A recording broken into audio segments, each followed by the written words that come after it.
आज हम लोग बात करेंगे इतिहास सामान्य ज्ञान के हिस्ट्री जी के पार्ट 2 के ऊपर। तो जिसने पार्ट 1 अभी तक नहीं देखा है वो जो है हमारी डिस्क्रिप्शन बॉक्स में उसका लिंक दिया हुआ है, आप वहाँ से देख सकते हैं। तो चलिए शुरू किया जाए। प्रश्न 1, अप्रैल थीसिस किसने तैयार की थी? अप्रैल थीसिस किसने तैयार की थी? तो हमारे पास ऑप्शन है कार्ल मार्क्स, ट्रॉट्स्की और लेनिन, स्टालिन। तो इसका सही जवाब है लेनिन। लेनिन ने अप्रैल थीसिस तैयार की थी। प्रश्न नंबर 2 देखा जाए। लेनिन ने नई आर्थिक नीति की घोषणा कब की? 1935 में, 1921 में, 1915 में या 1929 में? तो इसका सही जवाब है 1921 में लेनिन ने नई आर्थिक नीति की घोषणा की थी। प्रश्न नंबर 3 देखा जाए अभी। लाल सेना का गठन किसने किया था? लाल सेना का गठन किसने किया था? तो हमारे पास ऑप्शन है कार्ल मार्क्स, ट्रॉट्स्की और केरेंस्की, स्टालिन। तो सही जवाब है, इसका सही जवाब है ट्रॉट्स्की ने। बी आंसर है इसका। लाल सेना का गठन ट्रॉट्स्की ने की थी। प्रश्न नंबर 4 देखा जाए। भारत में अंग्रेजी शिक्षा की शुरुआत किसने की थी? भारत में अंग्रेजी शिक्षा की शुरुआत किसने की है? तो इसके जो हमारे पास ऑप्शन है मैकाले ने, कर्जन ने या डलहौजी ने या कार्नवालिस ने? तो इसमें से सही जवाब है मैकाले ने भारत में अंग्रेजी शिक्षा की शुरुआत की थी। नेक्स्ट क्वेश्चन देखा जाए। राजा राम मोहन राय को सरोकार नहीं था। तो ये 4 ऑप्शन क्या है हमारे पास? सती प्रथा की समाप्ति में, विधवा पुनर्विवाह में या संस्कृत की शिक्षा में और इनमें से कोई नहीं। तो सही जवाब है इसका संस्कृत की शिक्षा में राजा राम मोहन राय को सरोकार नहीं था। नेक्स्ट क्वेश्चन देखा जाए। क्वेश्चन नंबर 6, जलियांवाला बाग हत्याकांड के लिए कौन सा जनरल उत्तरदायी था? तो इसके पास हमारे पास ऑप्शन है जनरल विलियम बेंटिक ने या जनरल माउंटबेटन ने या जनरल डायर या जनरल डलहौजी। तो इसका सही जवाब है जनरल डायर जो है उसने जो है जलियांवाले बाग के लिए हत्याकांड के लिए जिम्मेदार था। चलिए 7वां क्वेश्चन देखा जाए। प्रथम मैसूर युद्ध किनके बीच लड़ा गया था? प्रथम मैसूर युद्ध किनके बीच लड़ा गया था? ब्रिटिश और टीपू सुल्तान के बीच में या ब्रिटिश और हैदर अली के बीच में या ब्रिटिश और मीर जाफ़र के बीच में या ब्रिटिश और नवाब सिराजुद्दौला के बीच में? तो इसका सही जवाब है ब्रिटिश और हैदर अली के बीच में प्रथम मैसूर युद्ध लड़ा गया था। चलिए नेक्स्ट क्वेश्चन देखा जाए। क्वेश्चन नंबर 8, सती प्रथा पर प्रतिबंध किसने लगाया था?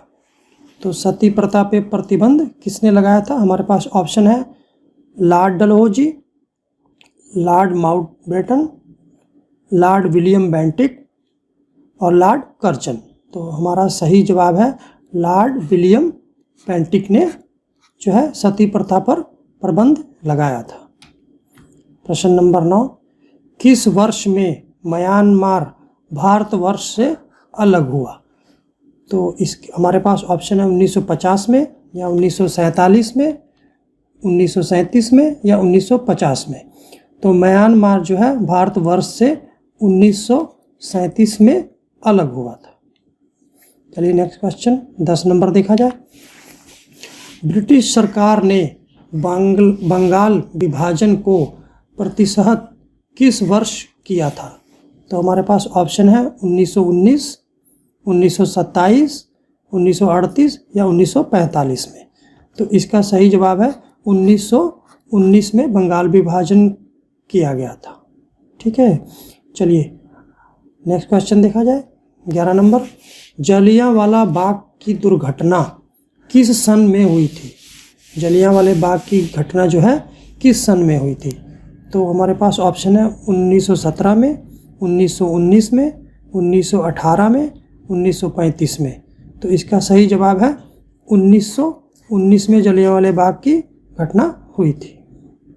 नेक्स्ट क्वेश्चन, क्वेश्चन नंबर 12, 1911 तक बिहार निम्नलिखित में से किसका अंतर्गत था? ठीक है, किसके अंतर्गत था भाई? तो ये था बंगाल महाप्रांत के, या फिर उत्तरी प्रांत के, केंद्रीय प्रांत के, कलकत्ता प्रांत का। तो इसका सही जवाब है बंगाल महाप्रांत का अंतर्गत बिहार 1911 तक उनके हिस्से में था। चलिए क्वेश्चन नंबर 13 देखा जाए। अलीगढ़ मुस्लिम विश्वविद्यालय के संस्थापक कौन थे? तो अलीगढ़ मुस्लिम यूनिवर्सिटी जो है, इसके संस्थापक कौन थे? तो पहला ऑप्शन है मौलाना आज़ाद, दूसरा है सर सैयद अहमद, तीसरा ऑप्शन है मोहम्मद अली जिन्ना, और चौथा है डॉक्टर जाकिर हुसैन। तो सही जवाब है सर सैयद अहमद जो है इसका सही जवाब है। इन्होंने मुस्लिम अलीगढ़ विश्वविद्यालय की स्थापना की थी। चलिए 14 नंबर क्वेश्चन देखा जाए। चौरा चौरी कांड किसके संबंधित है? तो चार ऑप्शन क्या है? असहयोग आंदोलन, सविनय अवज्ञा, स्वदेशी, या जलियांवाला बाग। तो इसका सही जवाब है असहयोग आंदोलन से संबंधित है चौरा चौरी कांड। चलिए नेक्स्ट क्वेश्चन देखा जाए। क्वेश्चन नंबर 15, प्रथम विश्व युद्ध के दौरान भारत में लोकप्रिय होने वाला आंदोलन कौन सा था? तो हमारे पास ऑप्शन है अलगाववादी आंदोलन, स्वदेशी एवं बहिष्कार, होम रूल, और इनमें से कोई नहीं। तो सही जवाब है होम रूल। ठीक है, होम रूल जो है प्रथम विश्व युद्ध के दौरान भारत में लोकप्रिय होने वाला आंदोलन था। Next question, question number 16, Bharat में खोजा गया सबसे पहला पुराना शहर कौन सा था? तो इस हमारे पास ऑप्शन है सिंध, हड़प्पा, मोहनजोदड़ो और पंजाब। तो इसमें से सही जवाब है हड़प्पा। हड़प्पा जो है सबसे पुराना शहर जो है खोजा गया था। चलिए प्रश्न नंबर 17 देख ले रहे हैं अभी। सिंधु घाटी के लोग विश्वास करते थे, तो हमारे पास किस पे विश्वास करते थे? हमारे पास चार ऑप्शन है मातृशक्ति, दूसरा है कर्मकांड, तीसरा है आत्मा, चौथा इनमें से कोई नहीं। तो इसका सही जवाब है मातृशक्ति में वो लोग विश्वास करते थे। प्रश्न नंबर 18, आर्य शब्द का शाब्दिक अर्थ है। आर्य शब्द का शाब्दिक अर्थ क्या है? ये चार ऑप्शन है हमारे पास, वीर, योद्धा, श्रेष्ठ या कुलीन, विद्वान। तो सही जवाब है इसका श्रेष्ठ या कुलीन जो है आर्य शब्द का शाब्दिक अर्थ है। 19वां क्वेश्चन, निम्नलिखित में से किस फसल का ज्ञान वैदिक काल के लोगों को नहीं था? किस फसल का ज्ञान जो है वैदिक काल में लोगों को नहीं था? पहला ऑप्शन है चावल, गेहूं, तंबाकू, या ये सभी। तो सही जवाब है तंबाकू। जो तंबाकू फसल है इसका जो है वैदिक काल में लोगों को नहीं ज्ञान था। चलिए 20वां क्वेश्चन देखा जाए। वैदिक गणित का महत्वपूर्ण अंग है।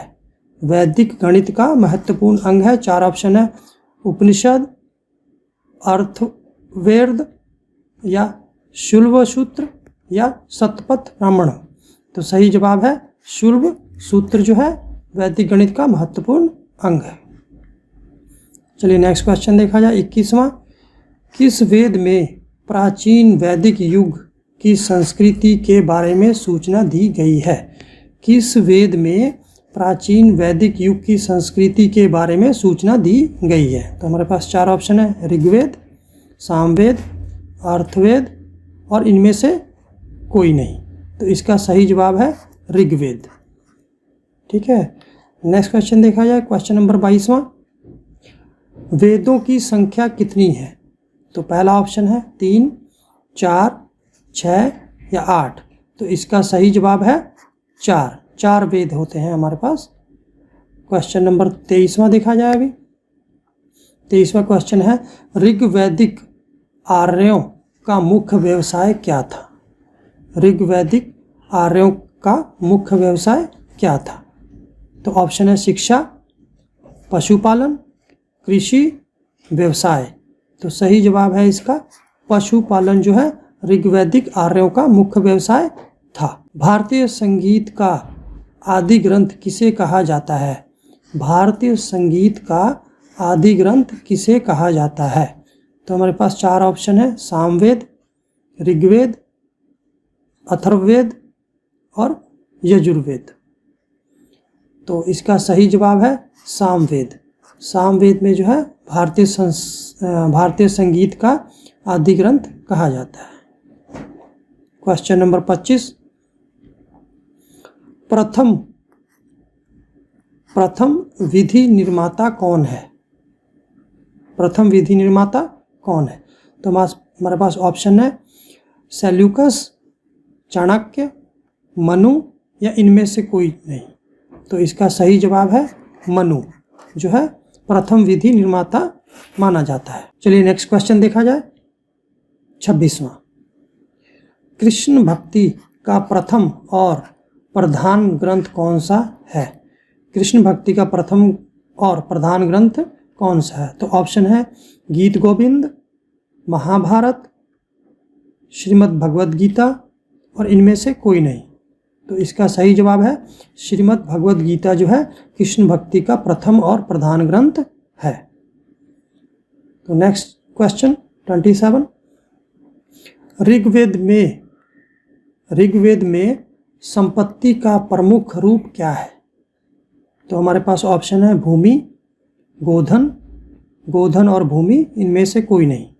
तो सही जवाब है गोधन जो है ऋग्वेद में संपत्ति का प्रमुख रूप है।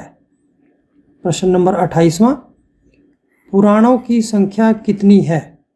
पुराणों की संख्या कितनी है? तो पहला ऑप्शन है 20, दूसरा है 16, तीसरा है 18 और चौथा है 11।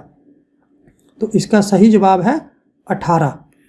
18 जो है पुराणों की संख्या होती है।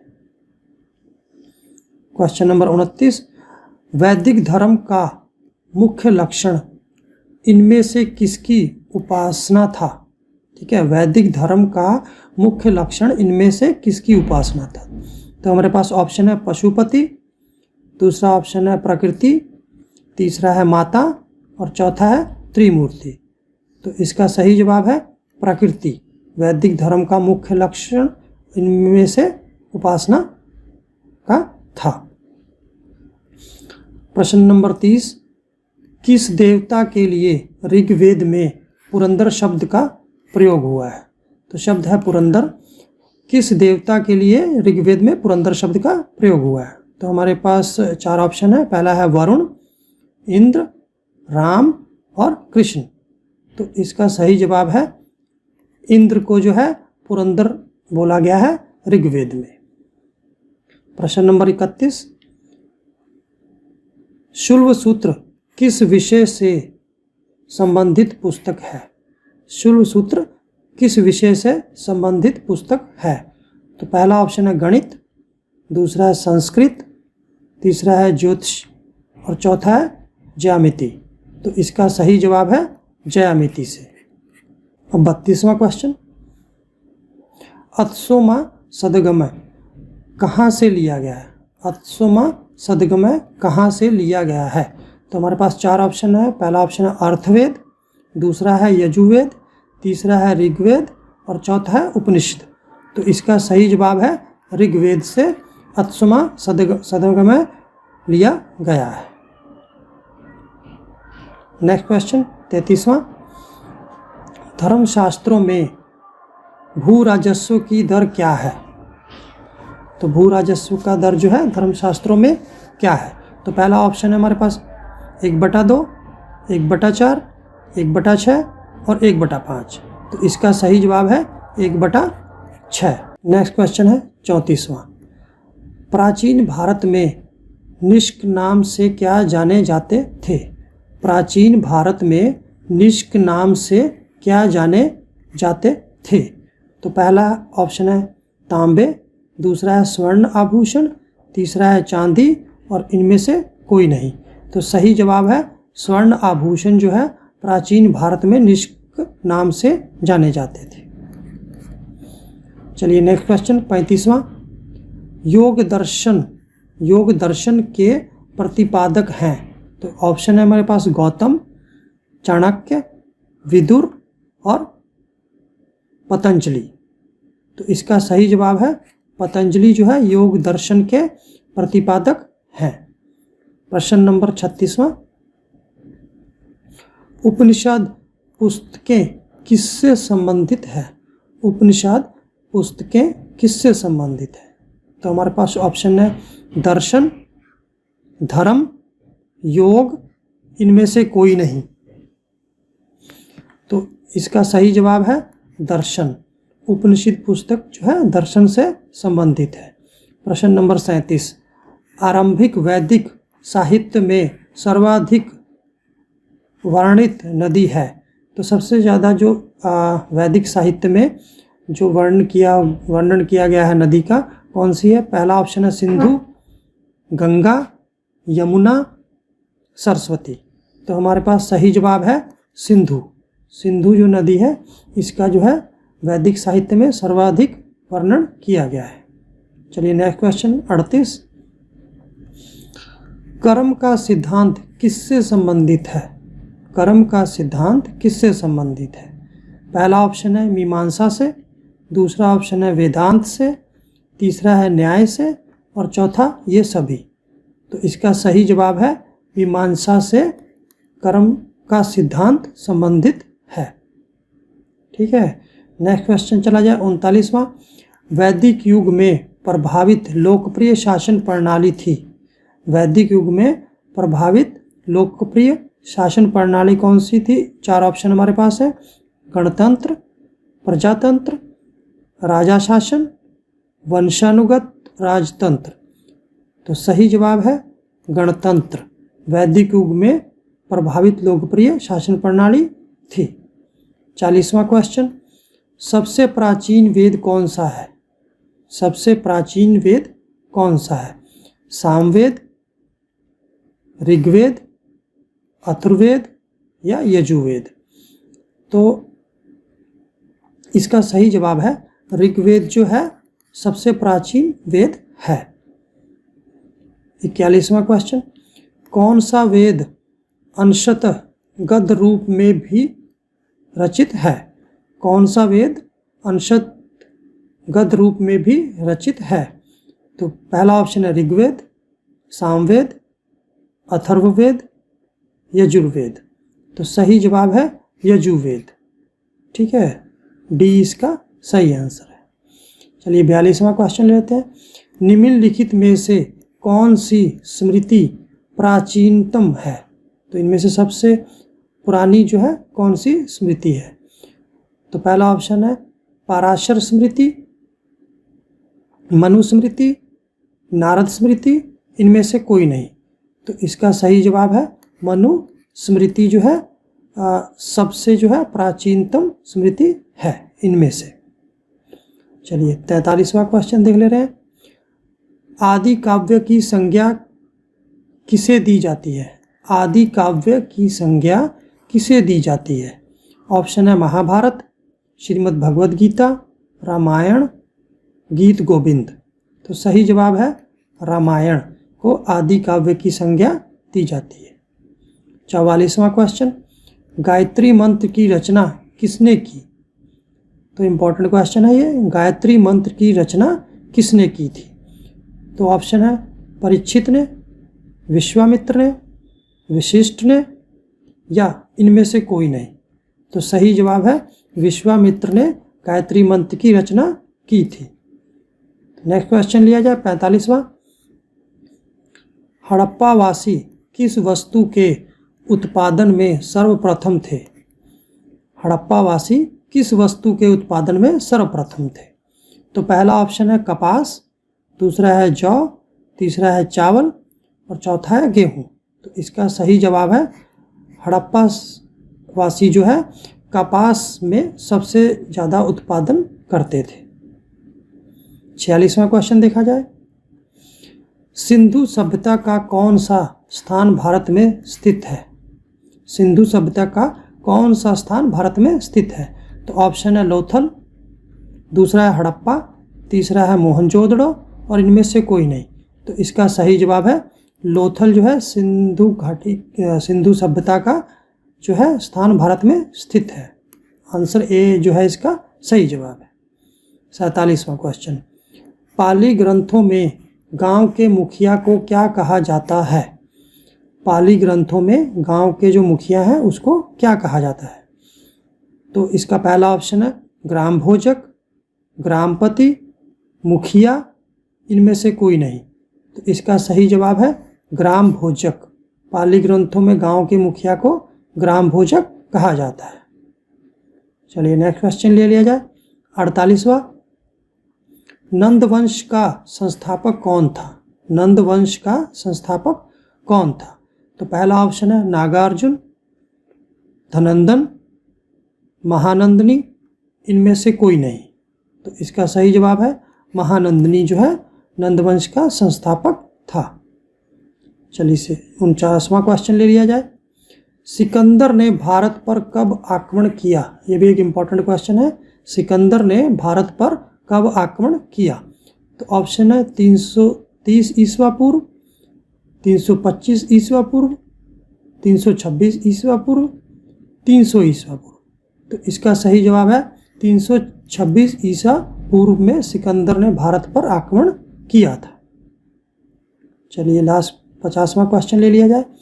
नंद वंश का अंतिम सम्राट कौन था? नंद वंश का अंतिम सम्राट कौन था? तो हमारे पास 4 ऑप्शन है। पहला है महापदंद, धनंद, कालाशोक और इनमें से कोई नहीं। तो सही जवाब है धनंदन जो है नंदवंश का अंतिम सम्राट था। चलिए 51वां क्वेश्चन, ये आप क्वेश्चन हम लोग देंगे आपको। अगर आप इसका जवाब पता है तो आप कमेंट बॉक्स में टाइप कर सकते हैं। तो क्वेश्चन देखा जाए, विश्व का पहला गणतंत्र वैशाली में किसके द्वारा स्थापित किया गया? विश्व का पहला गणतंत्र वैशाली में किसके द्वारा स्थापित किया गया? तो पहला ऑप्शन है गुप्त, दूसरा है लिच्छवी, तीसरा है मौर्य और चौथा है नंद। तो ये आपको कमेंट बॉक्स में इसका आंसर अगर पता है तो आप इसको कमेंट कर सकते हैं। Thank you very much.